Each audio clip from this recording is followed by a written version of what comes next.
जयतु भारतम। तो बंधुओं, आधुनिक भारत के इतिहास पर ये नवा व्याख्यान है। इससे पहले 8 क्लास हो चुके हैं। 8वें में हमने अंग्रेज़ों की बंगाल विजय को ख़त्म कर दिया था, मैंने पढ़ लिया था। अंग्रेज़ों की बंगाल विजय हो चुकी थी। अब मैसूर विजय की चर्चा हम करेंगे। आंग्ल मैसूर संघर्ष 1766 से 1799 तक मैसूर राज्य से 4 युद्ध हुए अंग्रेज़ों के, और अंततः अंग्रेज विजयी हुए। मैसूर पर उनका आधिपत्य प्रभुत्व स्थापित हुआ। मैसूर कहाँ है आप जानते हैं? कर्नाटका में है। तो जब अंग्रेज़ों से संघर्ष हो रहा था उस समय तो वो बहुत विस्तार प्राप्त कर चुका था, लेकिन 1399 में यह एक छोटी सी जागीर थी मैसूर विजयनगर साम्राज्य के अधीनस्थ। 1399 ईस्वी में विजयनगर साम्राज्य का नाम आपने सुना होगा। मध्यकालीन भारत में बहुत ही प्रसिद्ध, दक्कन में व्याप्त उसके सबसे प्रतापी शासक कृष्णदेव राय का नाम आपने सुना होगा, जिसके विषय में बाबर ने लिखा था कि मेरे समय में यदि कोई पूरे भारत में सबसे शक्तिशाली शासक था, राजा था, तो वो कृष्णदेव राय था। तो कृष्णदेव राय बहुत प्रतापी शासक थे। विजयनगर साम्राज्य को उसके चरमोत्कर्ष पर पहुंचाया, पूरे दक्कन में प्रभुत्व। तो 1399 में, उस समय तो कृष्णदेव राय नहीं थे,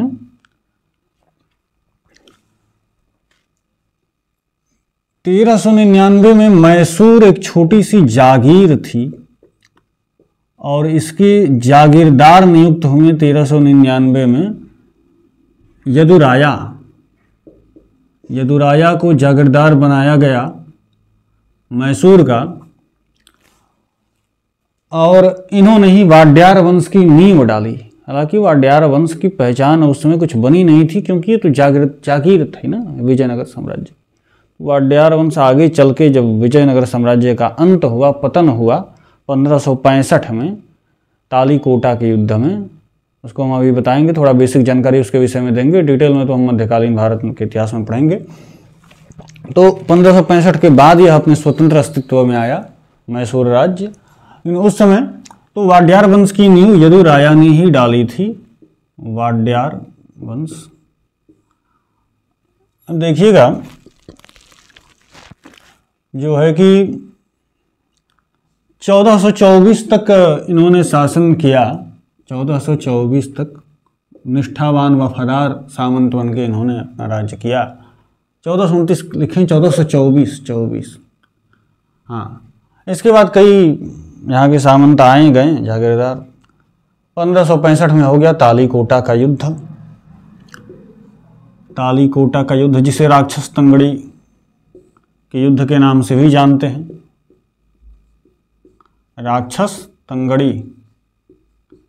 अब आप सोच रहे होंगे शायद यह कि भैया ये राक्षस, कोई तंगड़ी नाम का राक्षस कोई था क्या जिससे युद्ध हुआ विजयनगर साम्राज्य के साथ? ऐसा कोई तंगड़ी नाम का राक्षस था? तंगड़ी नाम का राक्षस नहीं था। ये गांव का नाम है राक्षस तंगड़ी। गांव का नाम कोई राक्षस क्यों रखेगा? राक्षस, चलिए एक प्रश्न का उत्तर आप दीजिए। अब आप देंगे भी तो हमको पता नहीं चलेगा, लेकिन हम मान लेते हैं कि आप हमारे सामने बैठे हुए हैं और आपसे पूछते हैं राक्षस की परिभाषा क्या है, राक्षस किसे कहते हैं? सोच के बताइए। और अगर नहीं सोच पा रहे हैं तो हम बताते हैं परिभाषा, बड़ी मनोहर परिभाषा है। रक्षते इति राक्षसः, जो रक्षा करता है वह राक्षस है। जो रक्षा करता है वह राक्षस है। रक्ष धातु से बना है राक्षस। रक्षम धातु का मतलब धातु संस्कृत में क्रिया को धातु कहते हैं। रक्ष का मतलब रक्षा करना, और रक्ष से राक्षस बना। तो राक्षस का अर्थ जब हुआ रक्षा करना, तो फिर राक्षस बुरा कैसे हुआ? जो रक्षा करता है वह राक्षस है, तो राक्षस बुरा कैसे हुआ? प्रश्न है। तो इसका उत्तर यह है, राक्षस रक्षा तो करता है पर वह अधर्म की रक्षा करता है, इसलिए वह बुरा हुआ। राक्षस रक्षा तो करता है पर वह पाप की रक्षा करता है, इसलिए वह बुरा हुआ। वह असत्य की रक्षा करता है, इसलिए वह बुरा हुआ। तो रक्षा करता है यह कह देने से नहीं हो जाता। रक्षा करता है तो किसकी रक्षा करता है? किसी पुण्यात्मा, किसी महात्मा की रक्षा करता है, या फिर किसी दुष्टात्मा, किसी दुरात्मा की रक्षा करता है, यह जानना आवश्यक है। तब निर्णय करेंगे ना कि वह व्यक्ति अच्छा है या बुरा है। जैसे जैसे एक शब्द है शिक्षक, शिक्षक, इससे तो भली भांति आप परिचित होंगे। अंग्रेजी में लिखते हैं टीचर।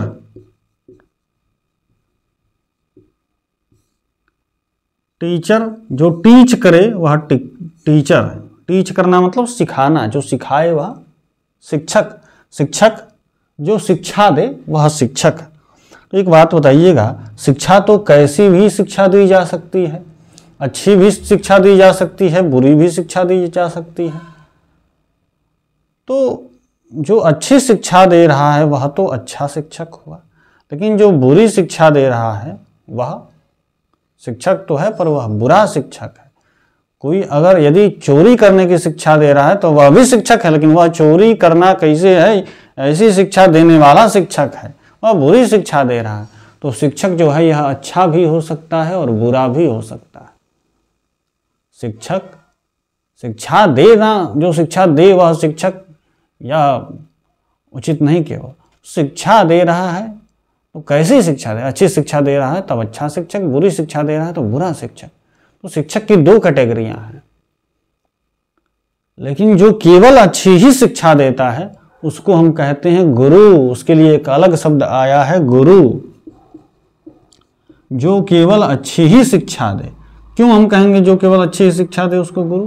क्योंकि गुरु में दो पद हैं, एक गु है और एक रू है। गु का अर्थ अंधकार और रू का अर्थ प्रकाश। तो जो हमें अंधकार से प्रकाश की ओर ले जाए, जो हमें अंधकार से प्रकाश की ओर ले जाए वह गुरु। अंधकार कैसा? तो अज्ञानता रूपी। प्रकाश कैसा? तो ज्ञानमय। तो ज्ञान की ज्योति प्रदान कर हमें अज्ञानता रूपी अंधकार से जो ज्ञानमय प्रकाश की ओर ले जाए वह गुरु। और अच्छे शिक्षक का काम तो यही है, जो अच्छी शिक्षा दे रहा है वह यही तो कार्य कर रहा है।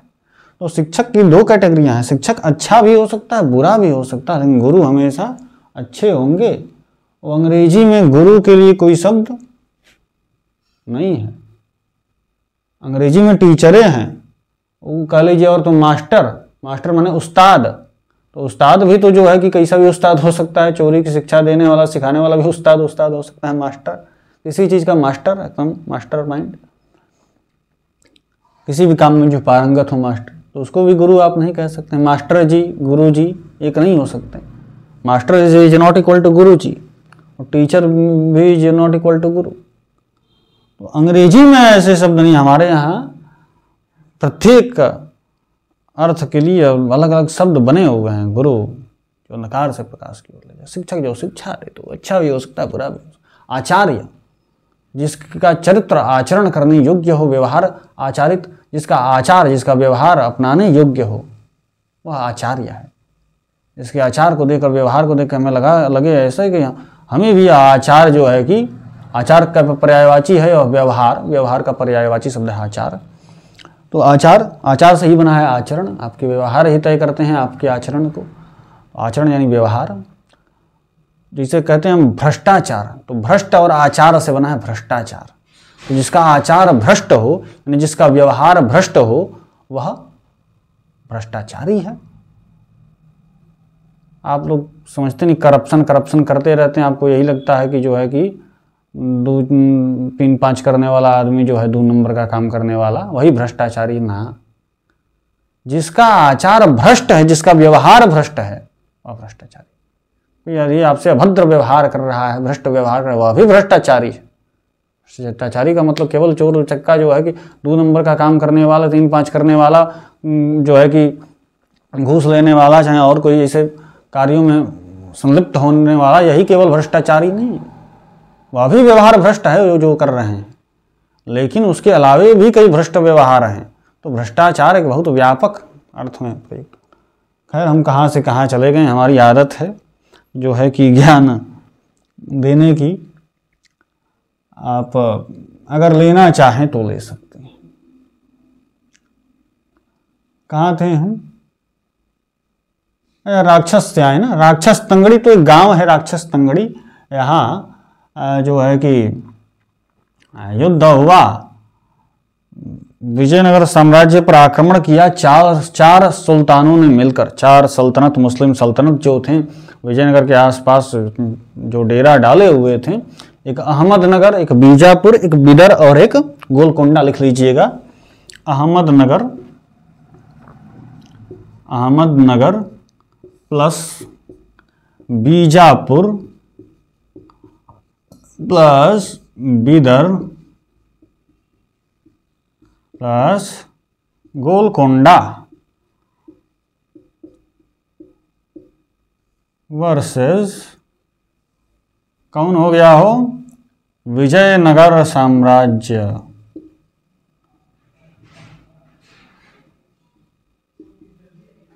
विजयनगर एम्पायर।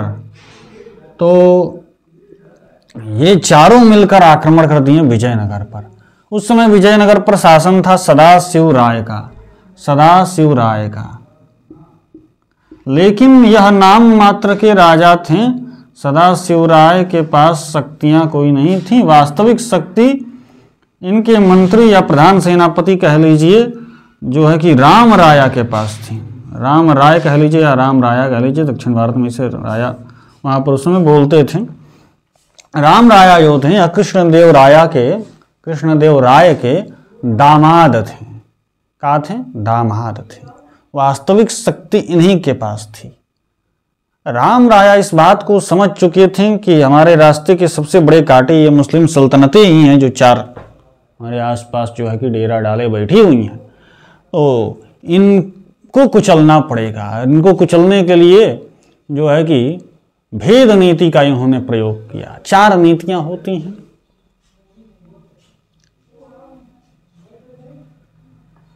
साम दाम भय भेद। रावण सीता जी को अपने वश में करने के लिए इन 4 नीतियों का प्रयोग करता है। साम दाम भय भेद दिखावा, का रावण सुनो सुमुख सयानी, मंदोदरी आदि सबरानी, तब अनुचरी करऊं पन मोरा, एक बार विलोक ममोरा, जो है कि सुंदरकांड में। तो 4 नीतियां क्या है? साम, पहले प्रशंसा करो, सामने वाले की प्रशंसा करके उसे अपने बस में कर लो, अपनी बात मनवा लो, अपना प्रयोजन सिद्ध कर लो। अगर उससे काम नहीं चलता तब लोभ दो उसे, लोभ। दाम, अगर उससे भी काम नहीं होता तो भय, जिसे दंड भी कहते हैं, भय दिखाओ। साम दाम दंड भेद, साम दाम भय भेद। अगर उससे भी काम नहीं बनता तब भेद फूट डालो, राज करो। राम राया इसमें जो भेद नीति है, भेद नीति का प्रयोग करके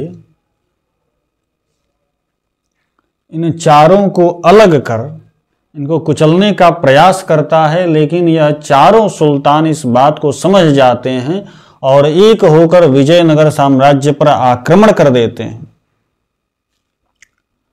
और उस युद्ध में विजयनगर साम्राज्य की पराजय हो जाती है। पराजय के कई कारण थे।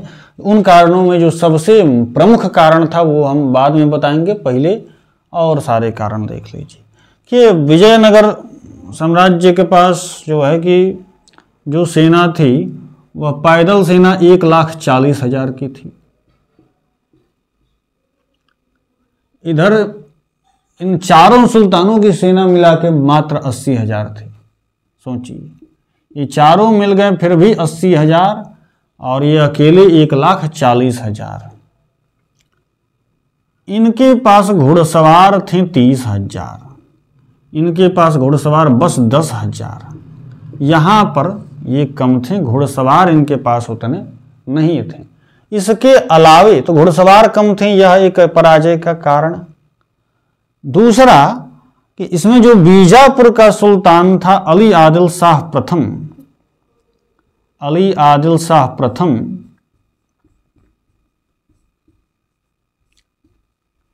इसके पास उस समय के सबसे बड़े तोपखाने जो है कि मालिक ए मैदान तोपखाने थे, दर्जनों, बहुत बड़े बड़े तोपखाने। तस्वीर में आपको दिख रहा होगा, बड़े विध्वंसक। तो ऐसे तोपखाने राम राया के पास नहीं थे, तो यह भी एक कारण बना।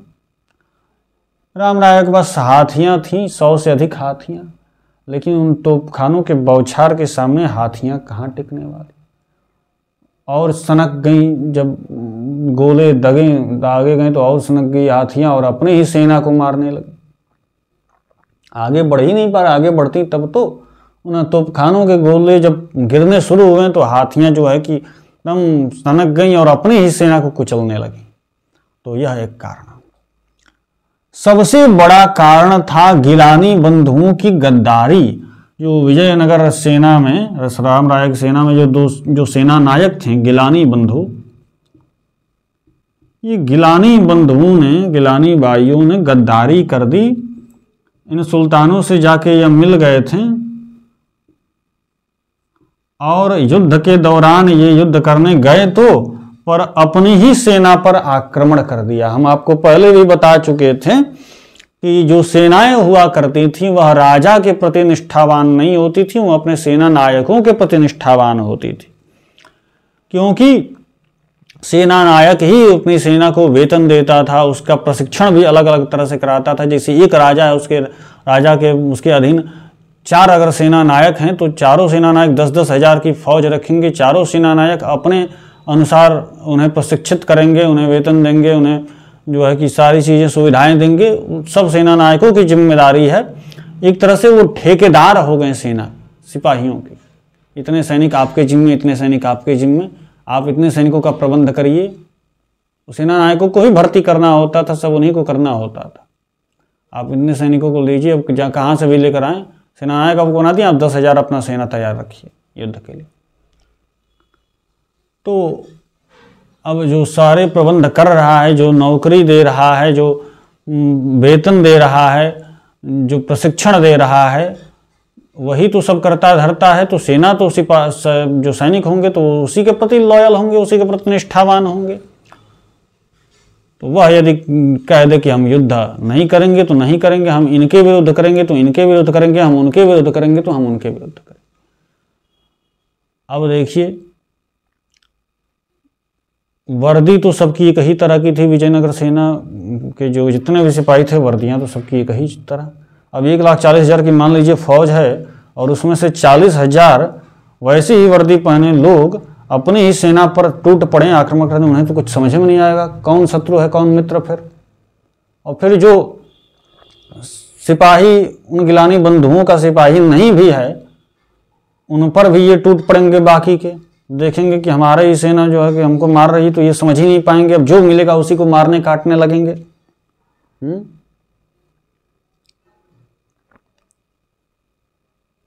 अफरा तफरी एकदम चारों तरफ,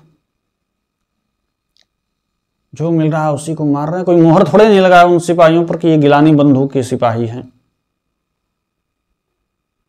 ये इस सेना नायक का सिपाही है, उस सेना नायक का दल का सिपाही है। कोई मोहर थोड़े नहीं लगा, कोई पहचान ही नहीं रहा, आपस में मार रहे हैं।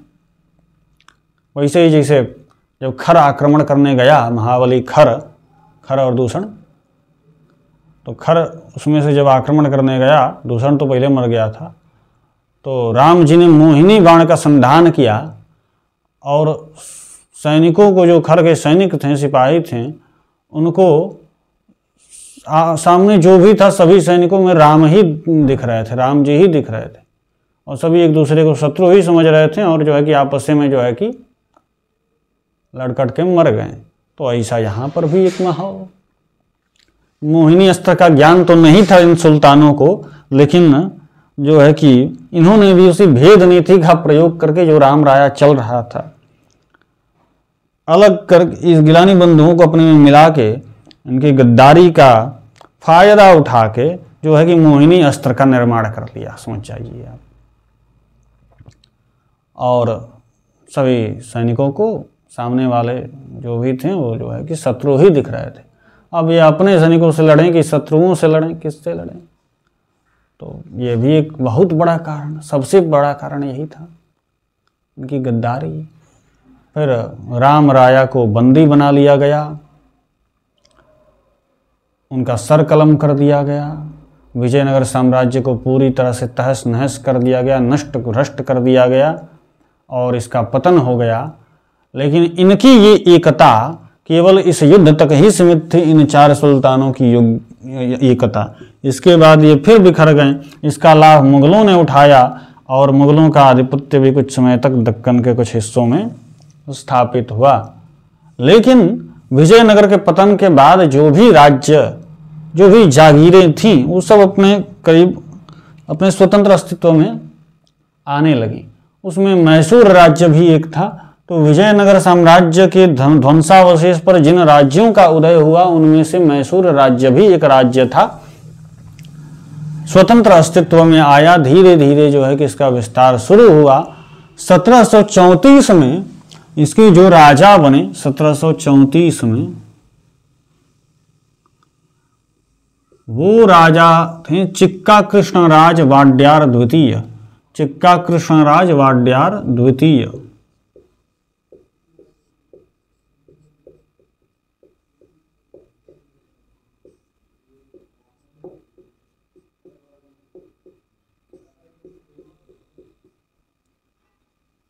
लेकिन इनके पास शक्तियां वास्तविक इनके पास नहीं थी। इनके जो 2 मंत्री थे, दोनों भाई थे, एक देवराज एक नंदराज। तो देवराज और नंदराज, इन 2 मंत्री भाइयों के पास ही वास्तविक सत्ता थी। देवराज और नंदराज, देवराज और नंदराज, इनके पास ही वास्तविक शक्ति थी। अब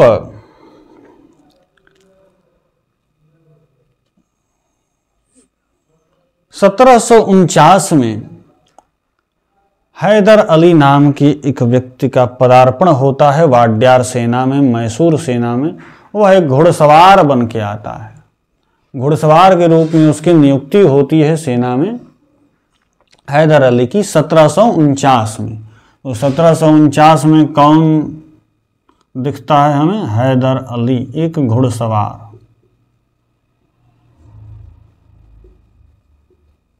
बड़ा ही योग्य था। इसकी योग्यता को, इसके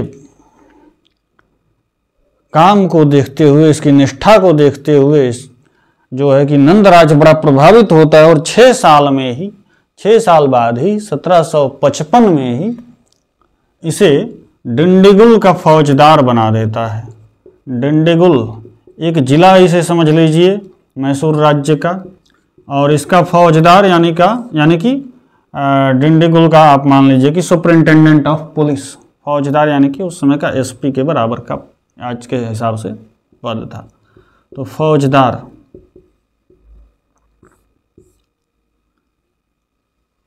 सत्रह सौ 1758 में मराठों के आक्रमण का खतरा बढ़ता है, जो है कि मैसूर राज्य पर।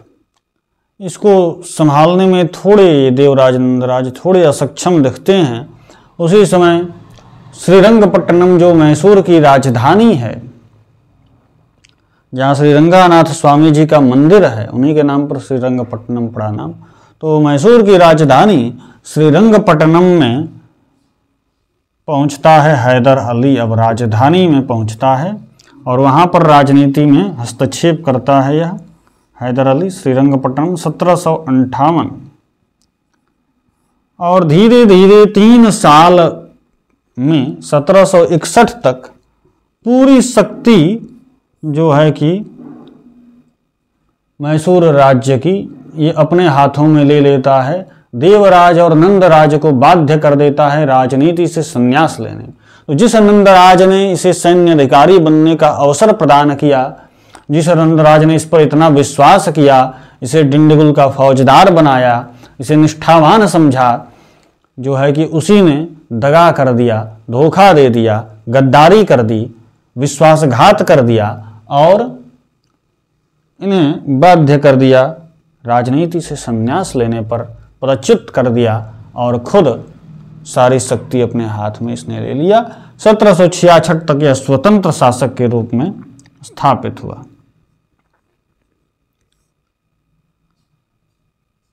मराठों से हल्के फुल्के आक्रमण संघर्ष तो चल ही रहे थे। 1761 में जब पानीपत के तृतीय युद्ध में मराठे पराजित हुए थे अफगानी सेना से, उसके बाद बड़ा मनोबल इनका जो है कि डाउन हो गया था, लेकिन फिर अपनी खोई हुए प्रतिष्ठा को प्राप्त करने के लिए फिर इन्होंने अपना जो है कि सुदृढ़ीकरण प्रारंभ किया और फिर युद्ध कुछ लड़ने लगे ये, और जो है कि 1766 में मराठों ने मैसूर पर आक्रमण किया और मराठों से संघर्ष शुरू हो गया हैदर अली का। लेकिन इस समय तक हैदर अली कई क्षेत्रों पर आक्रमण कर अपने साम्राज्य का कुछ विस्तार कर चुका था, केरल तक पहुंच गया था ये। अब इससे आसपास के जो क्षेत्रीय शासक थे वह चिंतित थे। हैदराबाद का निजाम भी बड़ा चिंतित था, घबराया हुआ था। निजाम बड़ा घबराया हुआ था।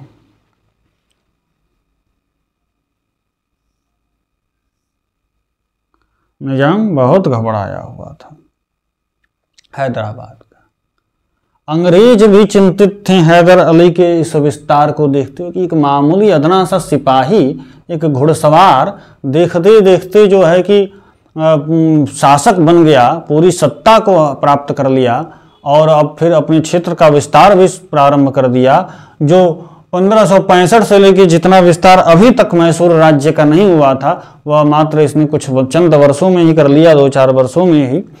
तो यह हमारे लिए खतरा बन सकता है। इसकी विस्तार की नीति जो है कि हमसे भी घातक, हमसे भी आगे, तो जो है कि हमारे लिए खतरा बहुत बड़ा ये सिद्ध हो सकता है, हमारे रास्ते का कांटा हो सकता है। तो इसको कैसे हटाया जाए, अंग्रेजों के अंदर भी जो है कि खटकने लगा हैदर अली, और निजाम को भी चिंता इससे।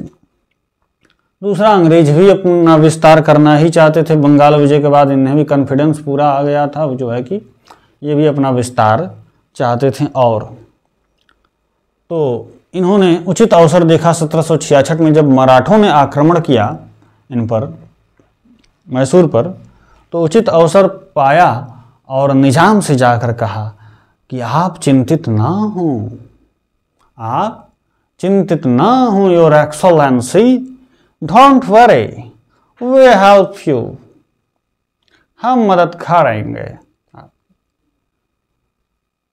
आपकी सुरक्षा की गारंटी हम लेते हैं, बदले में आपको उत्तरी सरकार का अपना कुछ क्षेत्र हमें देना होगा। तो एक तो क्षेत्र इन्हें कुछ मिल गया, दूसरा इन्होंने सामरिक सहायता यानी सैन्य सहायता देकर निजाम को हैदर अली पर आक्रमण के लिए उकसाया। एक तीर से दो निशाना, दो शिकार। एक तो कुछ क्षेत्र इन्होंने प्राप्त कर लिया निजाम से, दूसरा हैदर अली पर आक्रमण करवा दिया, करवा नहीं दिया, उकसाया करवाने के लिए। तो सोचा इन्होंने कि हैदर अली पर आक्रमण का, हैदर अली और कमजोर हो जाएगा, मराठे जो है कि युद्ध कर ही रहे हैं। निजाम को भी समझाया कि अभी हैदर अली को हराना आसान हो सकता है, हमारी सेना ले जाओ, अभी हम हरा सकते हैं, क्योंकि मराठों से अभी संघर्ष उसका चल रहा है। कहीं यदि ये मराठों से भी जीत गया तो और कॉन्फिडेंस इसका बढ़ जाएगा और जो है कि ये कुछ लाभ भी प्राप्त कर लेगा मराठों से, तब इसे पराजित करना असंभव हो जाएगा। तो अभी अवसर अच्छा है, आप हमारी सेना ले जाओ, निजाम साहब जो है कि आप आक्रमण कर दो। उकसाया आक्रमण के लिए। ये पता चल गया हैदर अली को, हैदर अली ने अब ठान लिया कि पहले अंग्रेजों को ही सबक सिखाना है। तो मराठों से कहा कि आप तो अपने हो, यहीं के हो, ये अंग्रेजों सबको देख रहे हो, बंगाल पर कब्जा कर लिया, इधर जो नहीं छोड़ेगा, सब हम पर लगा है, कल को आपको भी नहीं छोड़ेगा, सब जो है कि आप अभी हमसे संधि कर लो पहले निपटाया जाए अंग्रेजों को। तो मराठों से संधि कर ली, फिर महफूज खां की सहायता से निजाम से भी संधि कर ली। महफूज खान कौन? अनवरुद्दीन का बेटा। अनवरुद्दीन कौन? आपको पढ़ाए थे हम 5वें लेक्चर में, जब कर्नाटक वार पढ़ा रहे थे, कर्नाटक युद्ध, कर्नाटिक वॉर्स पढ़ा रहे थे, क्या कहते हैं, एंग्लो फ्रेंच वॉर, तो आंग्ल फ्रांसीसी युद्ध। तो उसमें अनवरुद्दीन का जिक्र हमने किया था कि अनवरुद्दीन के 10,000 के फौज को मात्र फ्रांसीसियों की 900 की सेना ने अड्यार के युद्ध में हरा दिया, पराजित कर दिया डुप्ले के नेतृत्व में। तो वही अनवरुद्दीन, और अनवरुद्दीन जो है कि उसको उकसाया किसने था आक्रमण करने के लिए फ्रांसीसियों पर? तो जो है कि अंग्रेजों ने। कर्नाटक का नवाब अनवरुद्दीन, उसी अनवरुद्दीन का बेटा महफूज खान, उसकी सहायता से निजाम से भी संधि कर ली, जो है कि किसने? हैदर अली ने।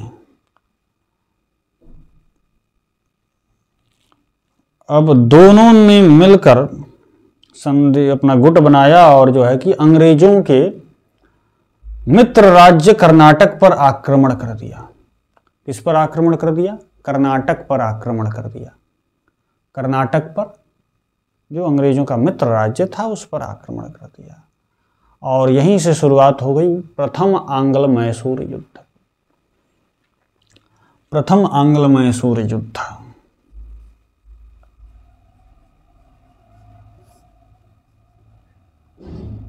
अच्छा, ऊपर वाला मिटा देते हैं क्योंकि नीचे ज़्यादा कितना लिखेंगे। ऊपर वाला मिटा देना हो, थोड़ा लिख ही लेते हैं नीचे जितना लिखाता है। तो प्रथम आंग्ल मैसूर युद्ध देखिएगा।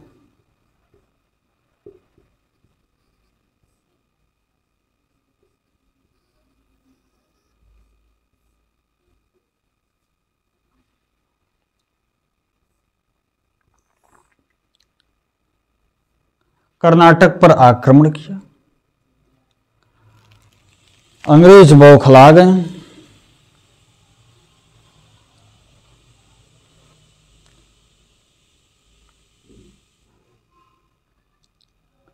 और जंग शुरू हुई।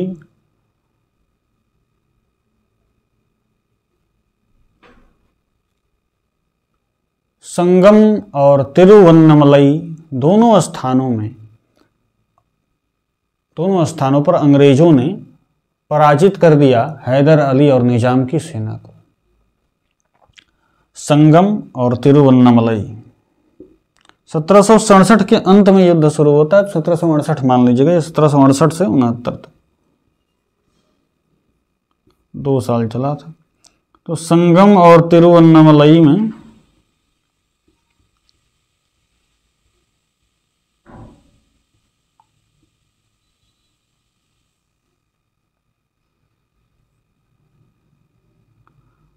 पराजित कर दिया हैदर अली और निजाम की सेना को।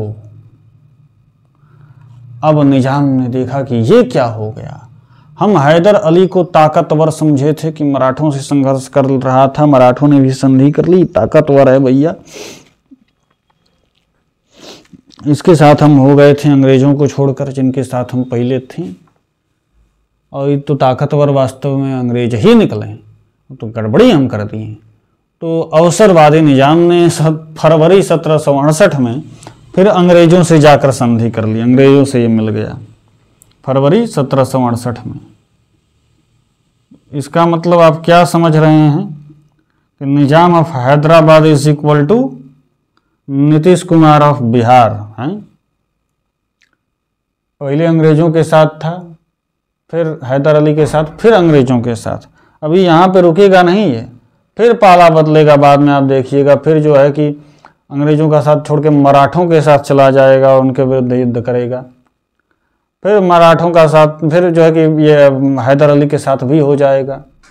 और फिर जो है कि हैदर अली के साथ छोड़ के फिर अंग्रेजों के साथ चला जाएगा। तो ऐसे बार बार ये पाला बदलेगा। अभी आप देखिएगा, इसीलिए हम कह रहे हैं कि Nizam of Hyderabad is equal to Nitish Kumar of Bihar. तो बबुआ ये का हो गया हो, हाँ संधि कर लिया अंग्रेजों से। इसके बाद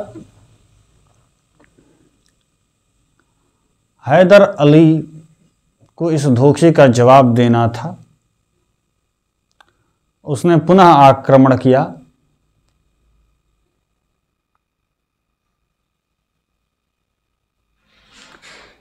अंग्रेजों पर पुनः आक्रमण किया और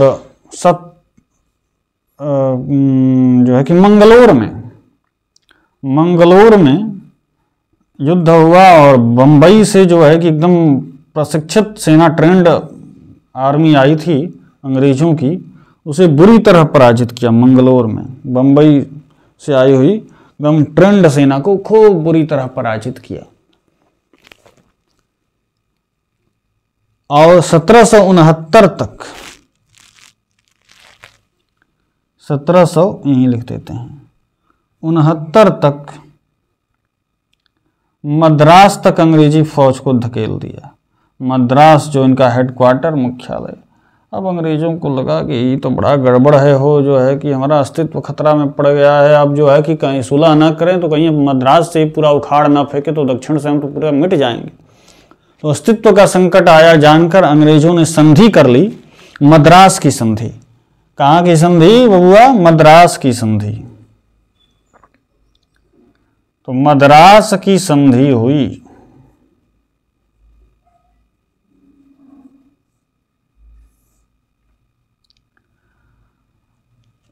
किसके शर्तों पर? हैदर अली के शर्तों पर, क्योंकि जीता कौन था? हैदर अली जीता था।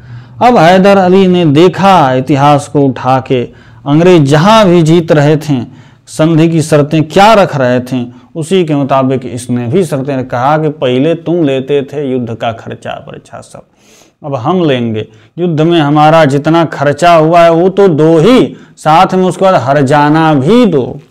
तो युद्ध का खर्चा भी अंग्रेजवा सब दिया सब, हरजाना भी दिया सब, और कई अन्य शर्तें भी लगाई। यह भी एक शर्त था कि यदि कोई दूसरा आक्रमण करेगा हम पर, इसे मराठे मान लो, तो तुम्हें सैन्य सहायता प्रदान करनी होगी। अंग्रेज तो मान गए, लेकिन ये तो गिरगिट की तरह रंग बदलने वाले, इनकी बातों का विश्वास भरोसा कौन करे भला। लेकिन हैदर अली ने पता न कैसे कर लिया। 1771 में जब मराठों ने आक्रमण किया मैसूर पर फिर से एक बार, 1768 में तो उधर जो है कि संधि कर लिया था इसने मराठों से, अंग्रेजों को पहले सबक सिखाने के। लेकिन फिर 1771 में इस पर आक्रमण होता है। तो मद्रास की संधि के मुताबिक जो है कि अंग्रेजों को सहायता प्रदान करनी चाहिए थी, पर अंग्रेजों ने कोई सहायता प्रदान नहीं की। और न तो उल्टे 1773 में मार्च 1773 में जो हैदर अली के शासन क्षेत्र में जो माहे पड़ता था, माहे में फ्रांसीसी बस्ती थी। बस्ती अब क्या होता है हम आपको बता चुके हैं, बहुत पहले ही यूरोपीय कंपनियों का आगमन जब समझाए थे उसी में बता चुके थे कि ये अंग्रेजी बस्तियां, फ्रांसीसी बस्तियां, ये क्या हुआ करती थी बस्तियां, आपको बता चुके हैं। तो क्या कहते हैं, मार्च 1773 में जो फ्रांसीसी बस्तियां माहे में थी, क्योंकि हमको आपको बताए थे बांडीवास के युद्ध के बाद जो है कि जब तृतीय कर्नाटक युद्ध के बाद ये संधि हुआ, तो ये निर्णय हुआ कि जो है कि अब फ्रांसीसी केवल माहे, पांडुचेरी और चंद्रनगर में अपना व्यापार करेंगे, अपनी फैक्ट्री रखेंगे। चंद्रनगर तो कोलकाता में, उसकी कहानी तो आपको सब बता ही चुके हैं। इधर माहे और पांडुचेरी इनका प्रमुख कार्यालय था, इधर मद्रास अंग्रेजों का था। तो माहे में फ्रांसीसी बस्ती थी, उस फ्रांसीसी बस्ती पर जो है कि अंग्रेजों ने आक्रमण कर दिया। हैदर अली फ्रांसीसियों का मित्र था, फ्रांसीसी उसके शासन क्षेत्र में जो है कि अपनी फैक्ट्री लगाए हुए थे, अपनी बस्ती उनकी थी, उस पर आक्रमण किया। तो इसके प्रभुसत्ता को चुनौती थी। इसके शासन क्षेत्र में आक्रमण किया। मान लीजिए कोई आपकी शरण में आया है, आपके यहाँ कोई मेहमान है मान लीजिए, वो मेहमान को जो है कि कोई मार और दे तो जो है कि आपको गुस्सा नहीं आएगा। हाँ, तो ऐसा ही हैदर अली बड़ा क्रोधित हुआ। एक तो संधि की शर्तें तोड़ी, मराठों से युद्ध में मेरी सहायता नहीं की, दूसरा मेरे प्रभुसत्ता को इसे चुनौती दिया। कोई मेहमान आया आपके घर में, यदि मेहमान से कोई उलझ रहा है आपके आस पड़ोस का, इसका मतलब वो आपको चुनौती दे रहा है, इनडायरेक्टली जो है कि आपको चुनौती दे रहा है, परेशान करना चाहता है, आपसे उलझना चाहता है इनडायरेक्टली। मेहमान से कोई लफड़ा वफड़ा उसका इतना ज़्यादा कोई उतनी दिक्कत नहीं। हाँ, तो ऐसे फ्रांसीसी दुश्मन थे ही अंग्रेजों के, लेकिन फिर भी वो आपके, हम एक बात बता रहे हैं आपको, ऐसे समझा रहे हैं कि मेहमान से आपको कोई उलझ जाए, इसका मतलब वो आपसे उलझना चाहे, आपको चुनौती दे रहा। तो ये हैदर अली के प्रभुसत्ता को चुनौती थी। अब हैदर अली क्रोधित हुआ और अवसर इसने पाया बढ़िया। 1775 में जो है कि जब मराठों का संघर्ष चल रहा था अंग्रेजों से, आंग्ल मराठा युद्ध हम आपको बताएंगे। प्रथम आंग्ल मराठा युद्ध 1775 से 82 तक चला। आगे आंग्ल मराठा संघर्ष में आपको पढ़ाएंगे, उसमें अभी लंबा समय है वहाँ तक पहुँचने में। तो जब 1775 में संघर्ष शुरू हुआ, मराठों के साथ उस समय निजाम भी था हैदराबाद का। बम्बई प्रेसिडेंसी में युद्ध हो रहा था अंग्रेजों के विरुद्ध। तो ये जाके मराठों से इसने संधि कर ली हैदर अली ने, और मराठों के साथ निजाम पहले से ही था। तो त्रिगुट संधि बन गई, जो है कि त्रिगुट संधि बनी। इधर आपका जो है कि हैदर अली है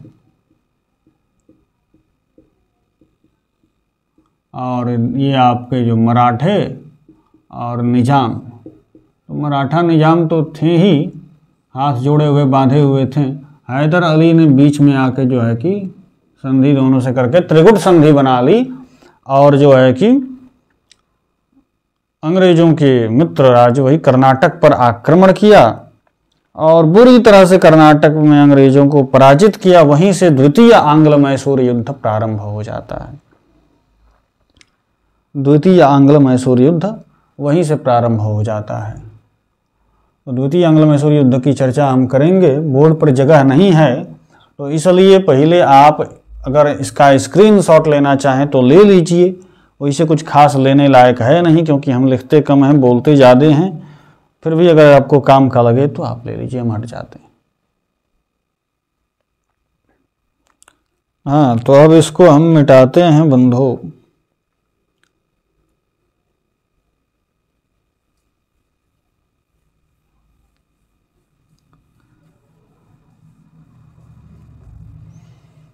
याद तो हर सतावे तो हम का करें, रात दिन जगावे तो हम का करें। याद तो हर सतावे तो हम का करें, रात दिन जगावे तो हम का करें। मैं नलुरवा बहावे तो हम का करें। लोर अखियों से बहे जैसे दरिया रे, जिंदगिया बेजान हो गई। चलते हैं द्वितीय आंग्ल मैसूर युद्ध पर। द्वितीय आंग्ल मैसूर युद्ध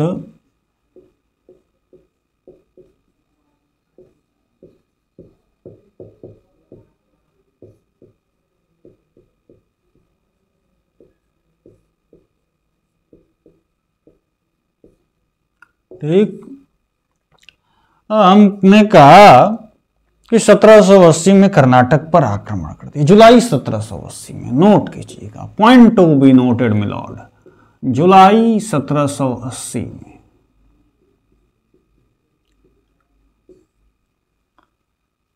कहाँ आक्रमण कर दिया? कर्नाटक में कर्नाटक पर आक्रमण कर दिया। और वहां अंग्रेजों का नेतृत्व कौन कर रहा था? अंग्रेजी सेना का जनरल बेली। कौन? जनरल बेली। तो इमली का बूटा बेली का पेड़, इस जंगल में हम दो, इमली खट्टी मीठी बेर, इस जंगल में हम दो शेर, चल घर जल्दी हो गई देर। एक जंगल में दो शेर नहीं रह सकते। युद्ध हुआ, जनरल बेली को बुरी तरह हैदर अली ने पराजित किया कर्नाटक के मैदानों में। तो जनरल बेली तो जो है कि भैया एकदम से जो है कि माने बेलना ले दी बेलना जो है कि बेलना से इनको जिसे रोटी जो है कि बेला जाता है ना, उसी तरह पूरा रोटी बेलना के जिसे बेल दिया चपाटा एकदम। तो जनरल बेली को जो है कि अक्टूबर 1780 में बुरी तरह पराजित किया और कर्नाटक के मैदानों में अंग्रेजों की पराजय हुई। अब अंग्रेज जो है कि एक बार फिर से पुनः शर्मनाक हार की कगार पर थे, लेकिन वारेन हेस्टिंग की कूटनीति, governor general, first governor general of Bengal Warren Hasting, तो वारेन हेस्टिंग की कूटनीति, क्या इसकी कूटनीति रही हो? वारेन हेस्टिंग ने क्या किया कि पहले तो निजाम को गुंटूर देके उसको हैदर अली से अलग किया, गुंटूर का क्षेत्र दिया और हैदर अली से अलग किया। निजामुआ तो शुरू से गद्दार, इसके रग रग से वाकिफ हो चुके थे अंग्रेज, वो हैदर अली भी वाकिफ था, फिर भी पता नहीं कैसे संधि में ले ली। इसे जिसे नीतीश कुमार को सब जानते हैं कि पलट जाएंगे, कब इनका भरोसा नहीं, फिर भी जिधर जाते हैं स्वागत है हो, निजाम भी जिधर जाए स्वागत है। पहले आपको बताया था, सबसे पहले अंग्रेजों से संधि की थी, फिर हैदर अली से संधि कर ली, फिर हैदर अली को पराजित देखा तो अंग्रेजों से जाकर संधि कर ली, फिर मराठों ने जब युद्ध छेड़ा तो जान रहा था कि मराठे सबसे बड़ी ताकत हैं, तो मराठों से संधि कर ली, फिर जो है कि अब अंग्रेजों से संधि कर ली, गुंटूर का क्षेत्र पाया, लाभ हम देखा, जो है कि हैदर अली को छोड़ दिया। और वारेन हेस्टिंग ने सिंधिया और भोसले को भी अपने में मिला लिया, सिंधिया और भोसले को भी अपने में मिला लिया। सिंधिया भोसले आपको बताए थे हम, मराठे ही जो है कि कई शाखाओं में बटे थे, सिंधिया, भोसले, गायकवाड़, होलकर और पेशवा, 5 शाखाओं में प्रमुख। तो उसी में से सिंधिया और भोसले, इनको भी अपने में मिला लिया वारेन हेस्टिंग ने अपनी कूटनीति से। और फिर जनरल आयरकूट के नेतृत्व में जो है कि पोर्टानोवो, सोलिंगलूर और पोलीलूर तीनों जगह कई बार अकेले पड़े हैदर अली को पराजित किया। नोट कीजिएगा पॉइंट, अकेले पड़े हैदर अली। इस पर हमारा प्रश्न है आईपीएस राजीव अहीर से। क्या प्रश्न है?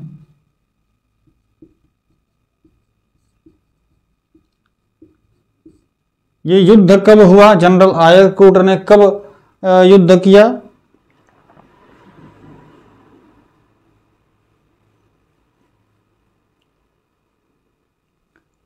1780 में ही, 1780 में ही जनरल आयरकूट ने आक्रमण किया। इधर अक्टूबर 1780 में पराजित किया था और आरकट पर अधिकार कर लिया था। कर्नाटक की राजधानी जो हुआ करती थी आरकट में, जहां नवाब बैठते थे, तो आरकट पे अधिकार किया था हैदर अली ने, और अक्टूबर में, और उसी साल 1780 को, यानी दिसंबर तक, लास्ट तक किया हो। तो क्या कहते हैं, जनरल आयरकुट ने पराजित कर दिया हैदर अली को। अब हमारा प्रश्न यह है कि जो अकेले पढ़े लिखा यह क्यों लिखा? क्योंकि आप कह रहे सिंधिया भोसले को मिला लिया, कब मिलाया?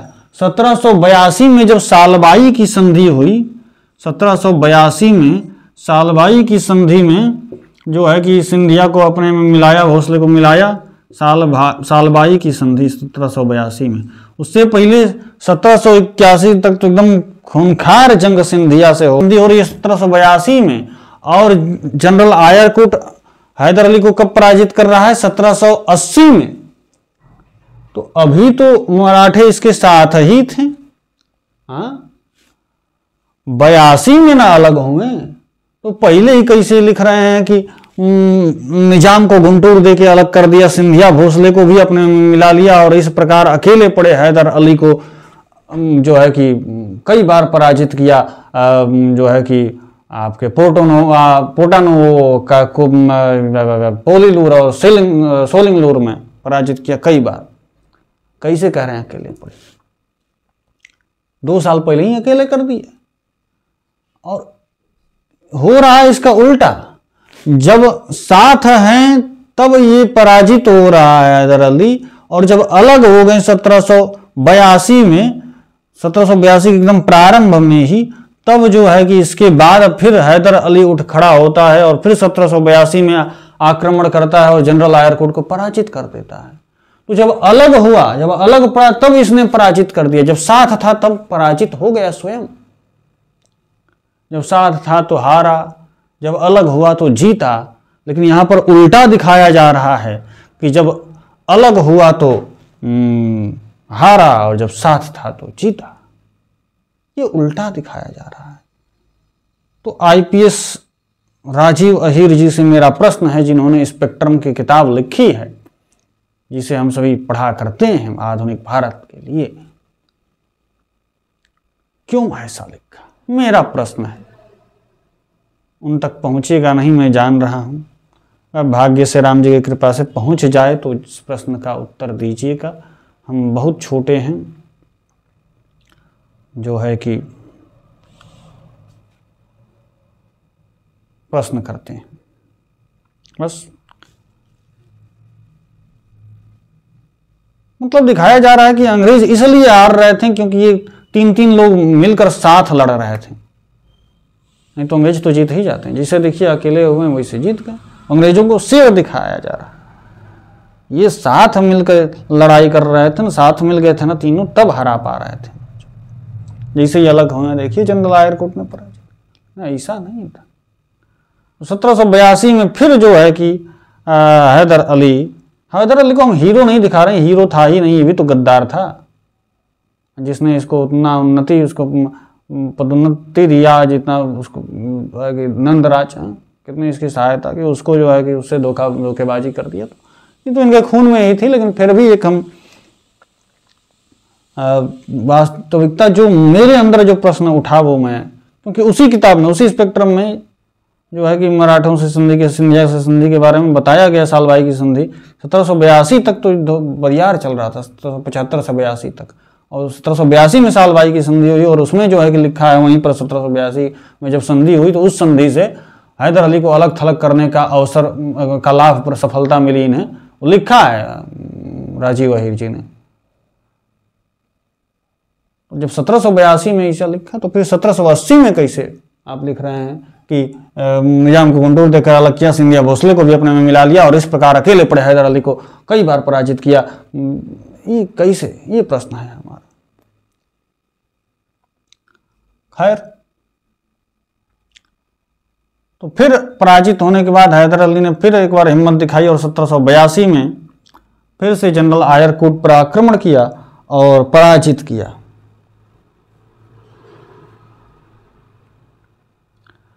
लेकिन 1782 में ही युद्ध के दौरान ही जो है कि 7 दिसंबर 1782 को 7 दिसंबर 1782 को मृत्यु हो जाती है हैदर अली की। मृत्यु के पश्चात इसका पुत्र टीपू सुल्तान युद्ध को जारी रखता है। टीपू सुल्तान को मैसूर का शेर कहा जाता था। टीपू सुल्तान युद्ध को जारी रखता है, लेकिन 2 साल तक धीरे धीरे युद्ध चलता है। टीपू सुल्तान भी इस स्थिति में नहीं था कि वह अंग्रेजों को करारी शिकस्त दे सके, क्योंकि वो अलग था। मराठे ना उसके साथ थे, ना निजाम उसके साथ था, वो अकेला था, शेर था, लड़ रहा था। और अंग्रेज भी इस स्थिति में नहीं थे कि वो युद्ध को जारी रख सकें, क्योंकि बहुत क्षति उनकी हो चुकी थी। मराठों से लंबा संघर्ष उन्होंने किया था और इधर भी लंबा संघर्ष चल रहा था, युद्ध पर युद्ध। तो जो है कि इतने युद्धों से वो भी परेशान हो चुके थे और वो भी अब युद्ध को जारी रखने की स्थिति में नहीं थे। उनका पूरा फाइनेंस जो है कि डगमगा गया था। तो इसलिए 1784 में संधि हुई, मंगलोर की संधि 1784 में हुई, और इसमें दोनों पक्षों ने एक दूसरे से जीते हुए क्षेत्रों को एक दूसरे को वापस किया। जो अंग्रेजों ने जीता था वो टीपू सुल्तान को लौटाया, जो टीपू सुल्तान हैदर अली ने जो जीता था वो टीपू सुल्तान ने अंग्रेजों को लौटाया। दोनों पक्षों ने एक दूसरे को जीते हुए क्षेत्रों को लौटा दिया और बराबरी पे ये युद्ध समाप्त हुआ। मंगलोर की संधि, नोट करिएगा, मंगलोर की संधि। तो प्रथम आंग्ल मैसूर युद्ध किस संधि पर समाप्त हुआ? मद्रास की संधि। द्वितीय किस संधि पर? मंगलोर। प्रथम में कौन जीता था? मैसूर जीता था। द्वितीय में दोनों बराबर। ठीक है, ठीक है ना। अब बाकी तृतीय और चतुर्थ हम जो है कि बाद में देखेंगे, अगले व्याख्यान में, 10वें व्याख्यान में देखेंगे। 10वां व्याख्यान हो सकता है थोड़ा लंबा हो, क्योंकि उसमें बहुत सारी चीज़ें हमें करनी है। पूरा हम ऐसा प्लान बनाए हुए हैं। अगर ज़्यादा लंबा होगा तो कट कर देंगे, 10 और 11 2 लेक्चर और अपलोड कर देंगे। नहीं तो प्रयास करेंगे कि उतना अगर लंबा ना होगा तो एक ही व्याख्यान में जो है कि पूरा मैसूर विजय समझा देंगे सब कुछ। तो फिलहाल के लिए यहीं पर बंद करते हैं, मिलेंगे फिर। तब तक के लिए जयतु भारतम, जयतु भारतस्य संस्कृतिः। जय श्री राम।